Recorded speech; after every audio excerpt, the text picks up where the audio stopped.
та бүхэнд энэ өдрийн мэндийг хүргэе. Онцлог сэдв нэвтрүүлэг эхэлж байна. Тэгэхээр өнөөдрийн онцлог сэдвээр хүүхдийн аюулгүй байдлын асуудлаар ярилцахаар студид зочид хүрэлцэн ирсэн байна. За аймгийн боловсрол соёл урлагийн газрын мэргэжилтэн Мөнх Цэцэг, за мөн аймгийн гэр бүл хүүхэд залуучуудын хөгжлийн газрын ахлах мэргэжилтэн Инх Туянаар студид хүрэлцэн ирсэн байна. Та бүхэнд энэ өдрийн мэндийг хүргье. За тэгэхээр коронавирус одоо вирусаас урьдчилан сэргийлэлтэй холбоотойгоор бас хичээл сургуулиудын хүүхдүүдэд хөл хорой тогтоож одоо ерөнхий боловсролын сургуулийн хичээлийг одоо онлайнаар явуулж байгаа, тэл хичээлээр явуулж байгаа. Тэгэхээр энэ нөхцөл байдлын талаар эхлээд манай үзэгчдод мэдээлэл өгөө тэгээд яриагаар үргэлжлүүлье. За 22 сургуулийн хэмжээнд өдөр болгон мэдээ авж байгаа. Анги удирдсан багш нар одоо гэрээсээ буюу өөрийнхөө аль одоо боломжтой байгаа газраасаа хүүхдүүдтэйгээ холбогдож даалгавраа өгч мөн тэлийн хичээлийг шалгаж ингээд өдөр болгон 2 удаагийн мэдээгээр өглөөнийг авна.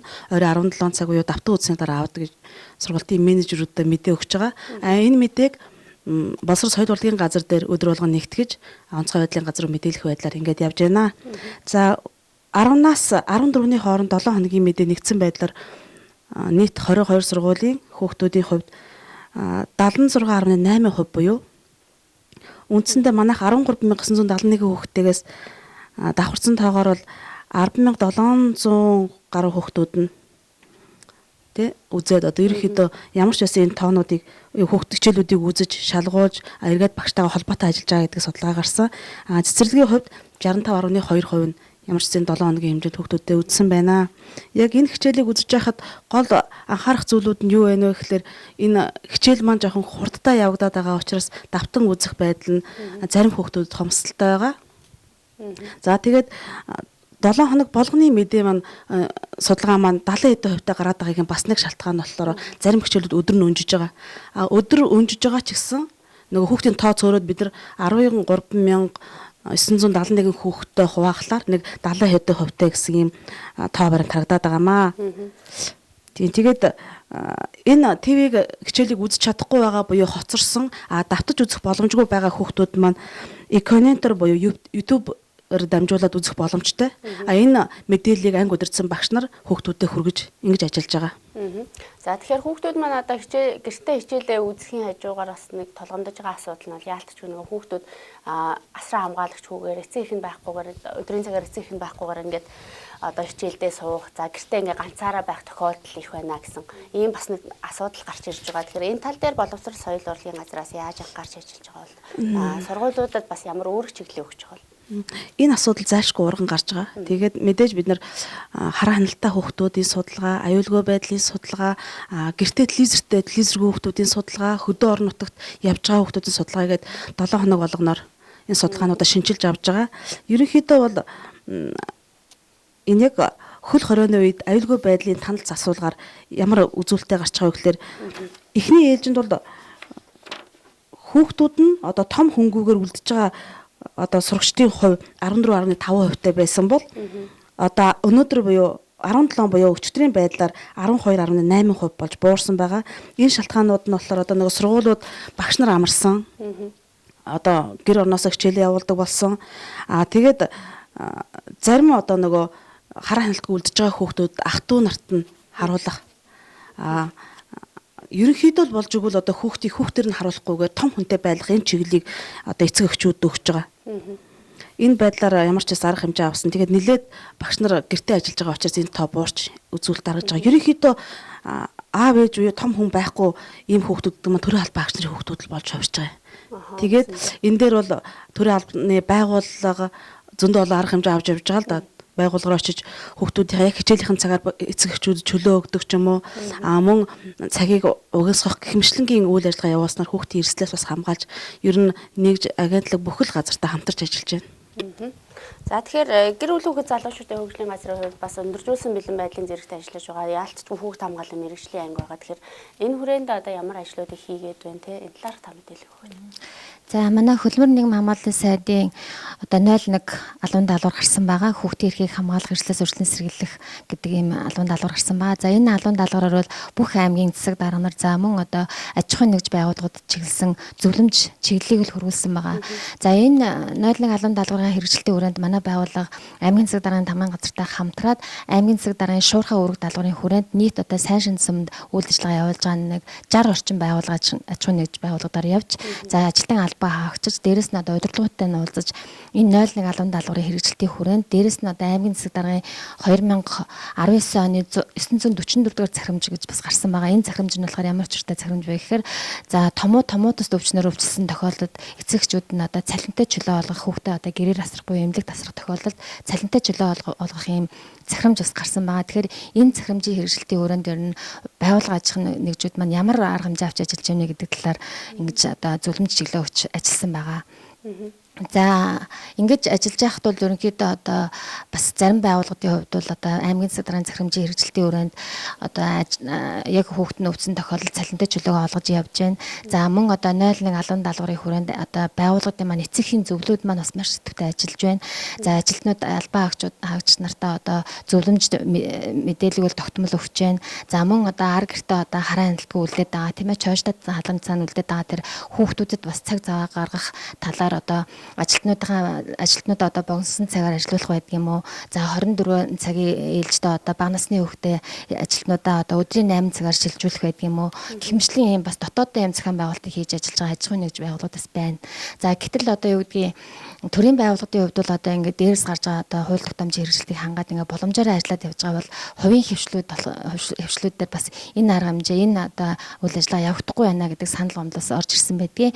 Тэгээ энэ талаар бид нар бас судалж үзээд за 20 орчим бас одоо өрн телефон дээрэс нь одоо банкуд гэдэг банкны салбар гэдэг ийм аж ахуйн нэгж байгууллагуудаар бас явсан байгаа. За энэ аж ахуйн нэгж байгууллагуудаараа яваад мөн одоо энэ эцэгхийн зөвлөлөө байгуулах хэрэгтэй. Дээрэс нь одоо энэ одоо хууль журмын хэрэгжилтийг бас хангаж ажиллах хэрэгтэй. Энэ чинь зөвхөн төрийн байгууллага гэж гараагүй бүх аж ахуйн нэгж байгууллага гэдэг одоо өргөн хүрээтэй ингэж одоо энэ доктор шийдвэрийн хэрэгжилтийг хангаж ажиллах гэдэг энэ зөвлөмжийг яг удирдлагуудтай нь уулзаж ингэж бас өгсөн байгаа. За тэгээд одоо бол одоогийн байдлаар бол ерөнхийдөө одоо Монголын үйлдвэрчний хэвлэлийн холбоо байна тийм ээ. За бусад одоо банкны одоо дээс салбаруудаас нь бас ингээд ажлын цагийг богиносгосон байдлаар ажилуулах юм тушаал шийдвэр гарснараа өнөөдрийн байдлаар бол одоо манай аймгийн хэмжээнд бол нэлээдгүй олон байгууллагууд яг ийм одоо арга хэмжээнд л аваад ажиллаж явж байна. За энэ дэр би бас нэг зүйлийг хэлэхэд одоо хамгийн сүүлд тэгэхэд манай боловсрол соёл спортын яам, за эрүүл мэндийн яам, за манай хөдөлмөрийн хамгааллын сайдын 3 сайдыг хамтарсан бас ийм удирдамж гарсан байгаа. За энэ удирдамж нь болохоор ямар одоо утга учиртай удирдамж вэ гэхээр гэр бүлдэх хүүхд хамгааллын асуудлыг одоо сайжруулъя. За тэгээд энэ одоо гэр бүлдэх хүүхд хамгааллын асуудлыг сайжруулахын тулд одоо 3 энэ яамны маань одоо харьяа байгууллагууд маань орон нутгтаа бас хамтарсан ийм төлөвлөгөө гаргаж ажиллаач гэдэг чиглэлийг бас одоо өгсөн байгаа. За энэ чиглэлийн хүрээнд одоо бид нар бас одоо 3 байгууллагын хүрээнд ярилцаад аймгийн засаг даргад одоо уламжлаад за бүх сумдын хүүхдийн төлөө зөвлөл буюу засаг дарга нар за ахаад мөн одоо аж ахуйн нэгж байгууллагуудаа зөвлөмж чиглэлийг хөрвүүлсэн байгаа. За энэ зөвлөмж чиглэлүүд дахиад нөгөө одоо түрүү манай боловсролын мэргэжилтэн маань ярьлаа тийм ээ. Хичээл сургууль 20 цаар тавигдсантай холбоотой чойртой хаалганы цаана хараа хяналтаа үлдээд байгаа хүүхдүүдэд эцэгчүүд маань одоо хараа хяналтаа сайжруулаач ээ. Хүүхдийг ямар нэгэн эрсдлээс урьдчилан сэргийлээч ээ. Эрсдэл гэдэг нь ерөөсөө тооцож ирдэггүй маа тийм ээ. Өчүүхэн зүйлээс л эрсдэл гараад байна гэдгийг бол одоо нийгмийн сүлжээгээр гарч байгаа бодит жишээнүүдээс бас иргэд маань бас ухамсарлаж ойлгож байгаа байх. Тэгэхээр энэ утгаараа одоо эцэгчүүдийн хараа хяналтыг сайжруулах. За тэгээд аж ахуйн нэгж байгууллагын удирдлагууд маань одоо ажилтнуудаа богиносгосон цагаар ажиллах, боломжит цагаар ажиллах энэ л уриалгыг ерөөсөө энэ зөвлөмж чиглэлээр хөрвүүлээд байгаа юм. За бас нэг зүйлийг хэлэхэд бид нар сая одоо аж ахуйн нэгж байгууллагуудаар яваад ерөнхийдөө нэг судалгаа авсан байгаа юм.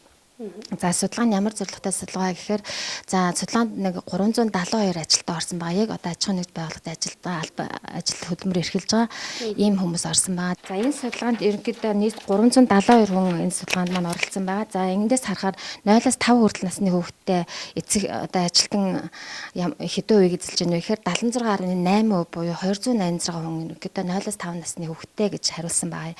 За 6-аас 10 хүртэл насны хүүхэдтэй 53.4% буюу 199 нь бол одоо ийм насны хүүхэдтэй гэж ингэж судалгаанд оролцсон хүмүүсээс хариулсан байгаа юм.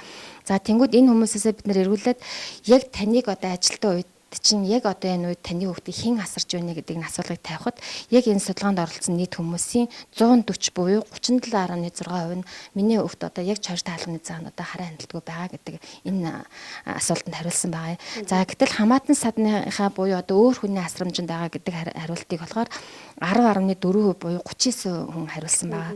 За эмээ өвөгийн асрамжинд үлддэг гэдэг хариултыг болохоор 23.9 буюу 89% ингэж хариулсан байдгийг. Тэгээ энийг ингээд жинлээд аваад үзэх юм бол нийт судалгаанд оролцсон 372 хүнээс одоо 268 буюу 72% нь ерөнхийдөө одоо ажил хөдөлмөр эрхэлж явах үед нь бол хүүхдүүд нь ямар нэгэн байдлаар одоо хараа хяналтгүй буюу бусдын асрамжинд байна гэдэг ийм судалгаа гаргаж ирсэн байгаа. Тэгээ бид нар энэ судалгааны маань бас гол одоо утга учир нь бол энэ судалгаа гараад зүгээр хайчихгүй тийм ээ.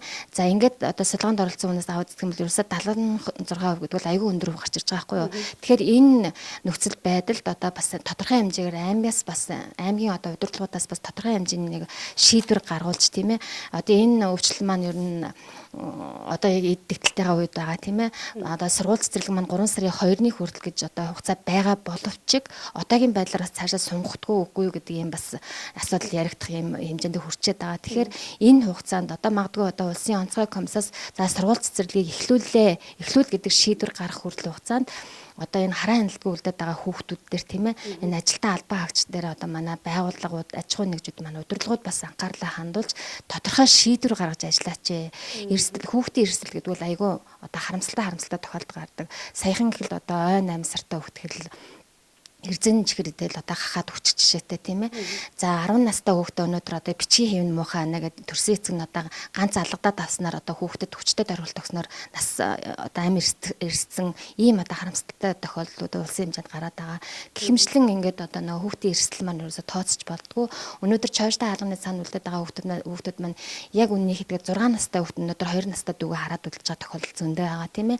За 10 настай хүүхд өнөөдөр одоо 3 настай 6 настай дүүгээ хараад үлдэж байгаа тохиолдол байгаа.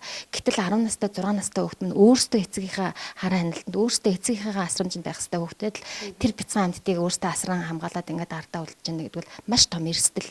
За хүүхдүүд маань янз бүрийн тоглоомор тоглодог тийм ээ. Наадын цахим нэг л одоо нарийн шидэн суягаар одоо биенийхээ хоолоогоор оруулаад тоглох ч гэдэг юм уу тийм ээ. Гэхмэчлэн ингээд нөгөө эрсдэл гэдэг маань одоо яг хэлж ирдгүү өчүүхэн зүйлээс эрсдэл тохиолддог болохоор энэ талын одоо асуудлыг айгуу сайн ойлгож энэ удирдлагууд маань бас одоо ажилтан албан хаагчтай илүү анхаарал хандуулж тэр гэр бүлдээ цаг зарцуулах, өрөвтэй хараа хяналт авах тэр боломжийг л олгож өгөөч гэдэг энэ зөвлөмж чиглэлийг л манай байгууллагаас нэн түрүүнд барьж ингэж ажиллаж байгаа. Судалгаатай холбоотойгоор одоо аймгийн засаг даргаад энэ тоо мэдээлэл танилцуулсан ч юм уу яг нэг аймгийн онцгой комисс энэ тоо мэдээлэл танилцуулсан ч юм уу эргээд нөгөө нэг яг одоо шийдвэр гаргах алхамд нь нөлөөлөх ямар одоо зүйлүүдийг бас хийхээр төлөвлөж байгаа бол хийсэн бол. За бид нар өнөөдөр одоо бүх сумдын засаг дарга нар ирсэн байгаа мэтлээ аймгаар уулзсан болж байгаа мэтлээ. Тэгээ манай удирдлага маань бас энэ одоо судалгаа мэдээлэлтэй холбоотой мэдээлэл одоо яг бүх сумдын засаг дарга нар тэ аймгийн засаг дарга танилцуулаад одоо өнөөдөр бас тийм аймгийн тамгазар дээр танилцуулаад ингээд явж байгаа. Тэгэхээр энэний үр дүн нь ерөөсөө л тэр шийдвэрийг гаргуулах тийм ээ. Одоо яг хөө ингээд явж байхад ингэж байгаа. За төмөр замын байгууллага байна. Төмөр замын байгууллагууд бол маш том байгууллага. Одоо дээр босоо удирдлагатай.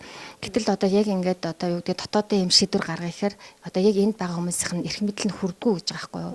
Тэгэхээр л одоо нөгөө дээшээ тэр төмөр замын дээд удирдлагад нь одоо уламжлахч байдаг юм уу тийм ээ. За магадгүй аймгийн засаг дараас одоо тодорхой хэмжээний ийм одоо зайлшгүй юм нэг шийдвэр гаргацсан байхад бас манай бусад одоо аж ахуйн нэгж байгууллагууд нь хүлээж авах нь арай илүү байд юм байна.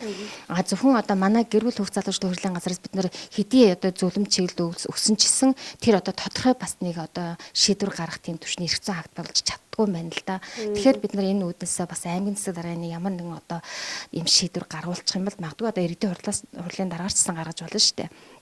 Орон нутгтай хэрэгжүүлэх дээр бодлого хөтөлбөрийг л одоо боловсруулах эрх зүйн одоо юу боловсруулах юм хүмүүс бол яалч иргэдийн хурл одоо аймгийн засаг дарга байдаг. Тэгэхээр энэ шийдвэр гарах хүмүүсээрээ бид нараас энэ шийдвэрийг гаргуулах зорилготой судалгаа ингэж авсан байгаа юм.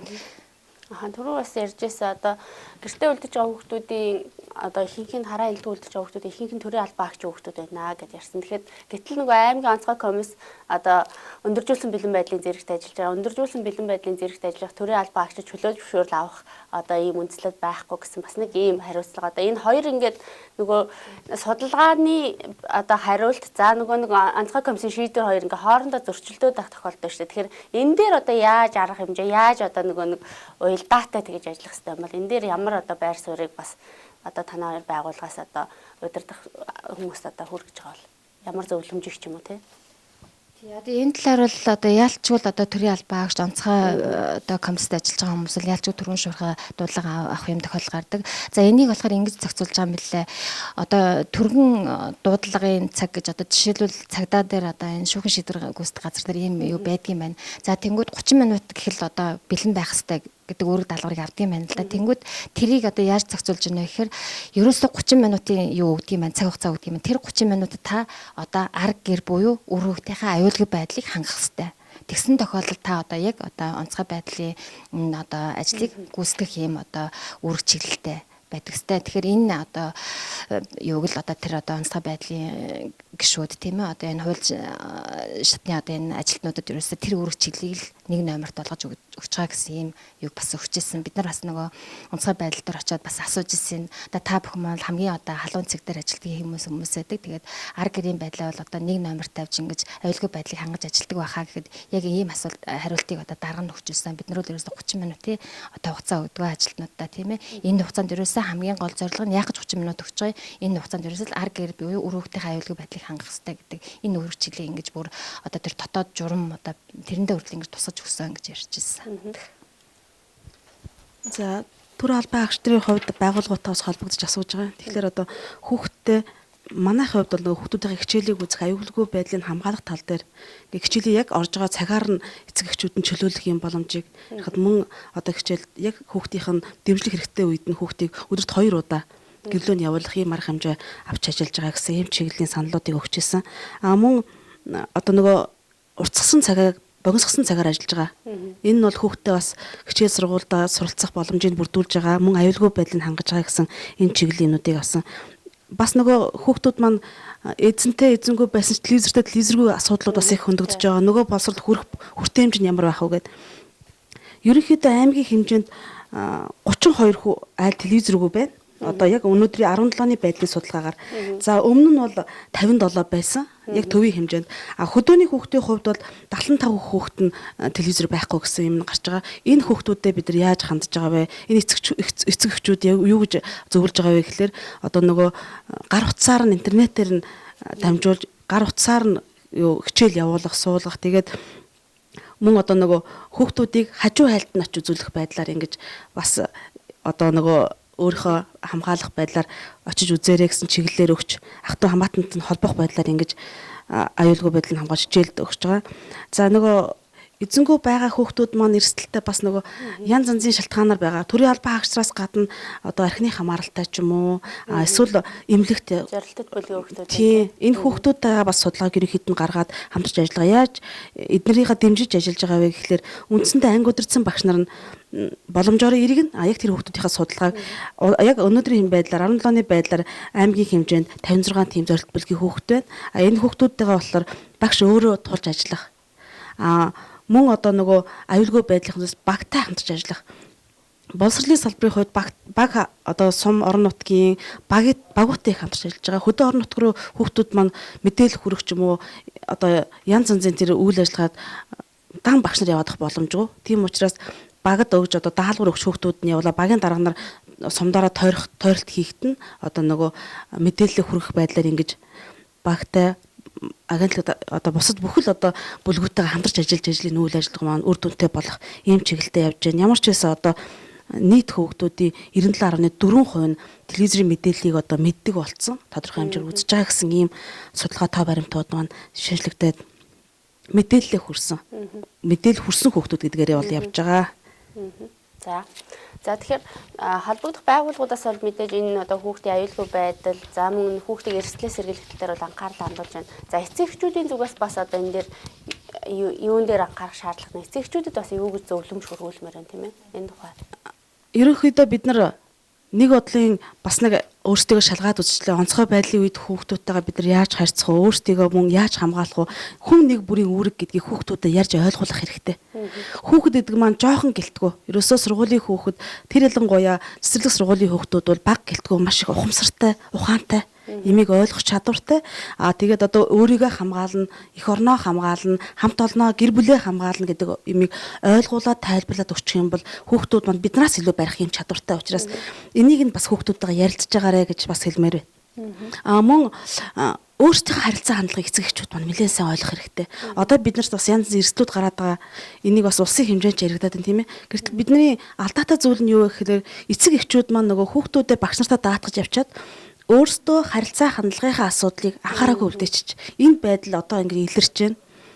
Хүүхдүүдийг хичээл зааж өгөх арга зүй эцэг их дутагдж байна. Зарим тохиолдолд нөгөө багш нартай ярьдаг та энэ телевизийн хичээлийг нөгөө хүүхд маань ойлгохгүй байна. Би зааж өгч ивэ болохгүй байгаа учраас одоо нөгөө зарим багш нар маань өөртөө уцаараа шууд онлайн хичээлээр явуулж байгаа ийм судалгаанууд бас байгаа. Тэгээд хичээлээ шууд ангийнхаа манай багш нарын ажиллаж байгаа нэг арга барил юу вэ гэхээр ангийн чат групп гэж одоо ерөнхийд нийтлэг одоо бараг л улсын хэмжээнд ийм чат группүүдтэй тийм ээ. Анги болгон одоо боловсролын салбар сурж байгаа хүүхэд бүхэн ийм одоо чат группээр үйл ажиллагаагаа явуулаад тэгээд телевизийнхаа хичээлийг үзээд даалгавраа аваад энэ эцэг эхийн оролцоо маш чухал болсон. Энэ бас нэг биднэрт гарч байгаа нэг эерэг талын дэвшил юм да тий. Тэгээд энэ харилцаа хандлага заах арга зүйгээ эцэг эхчүүд маань нэлээд зөв болгоод тэгээд зөв харилцаад за бас бүр чадахгүй бол дэмжлэг авч болно. Одоо бүх сургууль дээр онцгой байдлын жижүүр байгаа.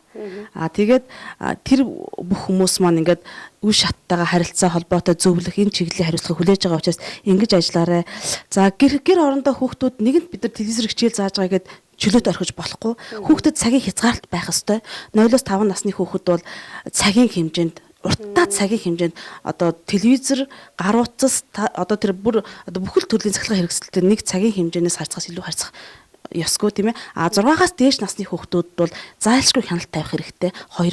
2 цаг хүртэлх одоо миний хувьд бол гол мэдээлэл авч байгаа зүйл маань телевизэр гар утсан учраас хамгийн өндөр цагаар нь л ярьж байна. Энэ тохиолдлоос одоо энэ эрсдэл үүсэж байгаа хүүхдүүдэд харж хандахдаа нөгөө гар утсаа өгөөл орхичдаг. Тэгэл одоо нөгөө өөрөөсөө нөгөө түр сатааруулаад ингээд яваад байгаас хүүхдүүдийн нөгөө нүдний торлог хураас шах гэмтэх ийм эрсдлүүд үүсэж байгаа учраас эрүүл мэндийн тал дээр ч гэсэн эцэг эхчүүд маань хүүхдээ бас сайн харж хандаарай. Мөн хүүхдээ орхихдоо аль болгон аюулгүй байдлын заавар зөвшөөрлөгөө өгчээ. Жижиг гэж битгий гол одоо үзүүртэй язоортой юмнаас хол тавь тэрийг хүүхдийнхээ гарт хүрэхгүй байдлаар тавь энд хүрч болохгүй гэдгээ ойлгуул. Ер нь хүүхэд гэдэг маань давтан хэлсэн үйлдэл ойлгодог болохоос биш мэддэг хүн биш шүү дээ тийм ээ. Тэдний насны хүн бидний мэдлэгийг мэдэхгүй учраас аль болгон тайлбарч хүүхдүүдтэйгээ харилцаж явах хэрэгтэй. Багштайгаа холбогд дараа яагаад багштайгаа холбогдоо гэж байгаа юм бэ гэхээр одоо үнэхээр нэг ангид 27 28 хүүхэдтэй 40 хүүхэдтэй анги байлаа гэхэд зарим хүүхдүүд нь онлайныхын холболт итгэхгүй байна. Багштайгаа эргэн холбоо сайн биш байна.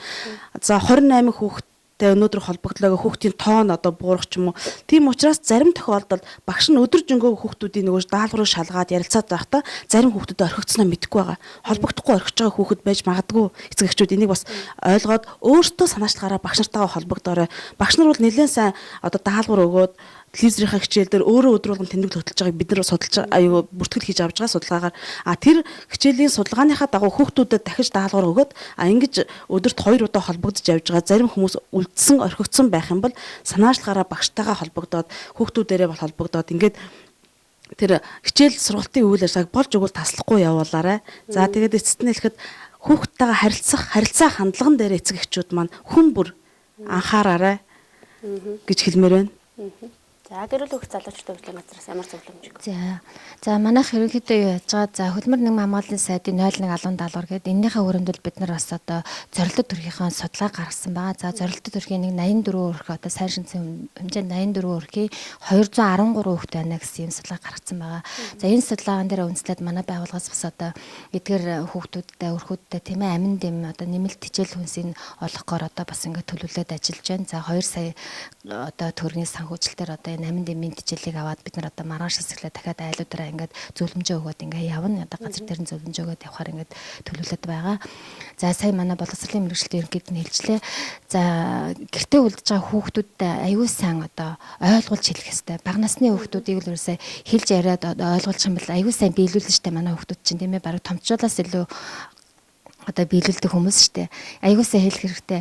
За тэр цахилгааны хэрэгслээс яаж үржилсэн сэргийлэх юм тийм ээ. За тоглоомоо одоо тоглохдоо дүүтэйгээ тоглохдоо ямар тоглоомороо яаж тоглох юм.